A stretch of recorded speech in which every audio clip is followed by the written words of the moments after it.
বন্ধুরা ছাদে হচ্ছে আলু ভাজা পিকনিক। তো এইদিকে এই যে আমার ছোট মেয়ে আলু কাটছে, এই যে দেখো।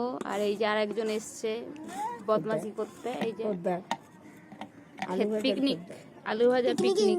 দুপুরবেলায় ধাওয়াই দিচ্ছে ঘর থেকে ওর মা। ধাওয়াই দিছে তো তোকে? হ্যাঁ, দিনকে দিনে শীত পড়তে কালো হয়ে যাচ্ছে। ধাবি দিছে নাকি মেরে? তোকে ধাবি দিছে? তুই ক্রিম মাখিস? ই বাবা, তুই মা মাখায়?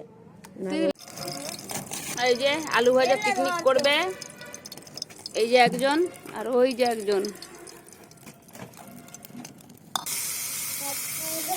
এই যে আলু ভাজা পিকনিক হচ্ছে।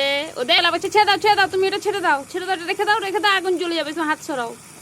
তো এই দেখুন আমার বাকি একদম শেষ। এই যে একজন বদমাস। তো এই যে বন্ধুরা, বাচ্চাদের সাথেও এক এক সময় বাচ্চা হতে হয়। তো ছোট মেয়ে আলু ভাজা খাবে ছাদে এরকম করে। তো প্রতি বছরই করি। তো এই বছর ভিডিওটা প্রতি বছরই বানাই দিদি আর আমি বানাতে আসি ছাদে। আজকে দিদাও আছে। তো এই যে আলু ভাজা কমপ্লিট। তো অত ভালোভাবে হয়নি, তো মোটামুটি হয়েছে। তো প্লেটে রাখো। এই যে আলু ভাজা খাওয়ার জন্য একজন, এই যে একটা বড় মানুষ, আর এই যে একজন বড় স্পিয়ার।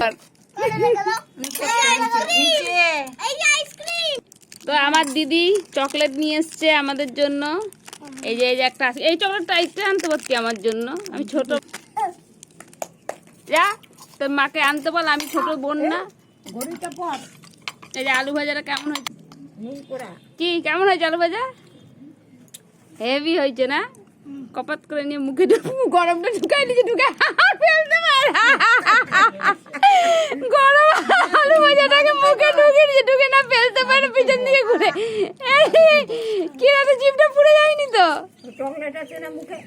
জিভটা পুড়ে যায়নি তাই? কপাত করে নি নিজে। ঠান্ডা হয়ে গেছে আলু? বাবা এত তাতে ঠান্ডা হয়েছে। কেমন হয়েছে আলু ভাজাটা? দিদি করেছে, কেমন হয়েছে? না আমি খাবো না। তো দুজনে মিলে আলু ভাজা খাচ্ছে। কেমন করেছে দিদি আলু ভাজা? নুন বেশি হয়ে গেছে মনে হয়। কেমন মাসি চকলেটটা নিচ্ছে? আইসক্রিম চকলেট ভালো খেতে। আলু ভাজা কমপ্লিট কর। আলু ভাজাটা কিন্তু ভালো হয়েছে।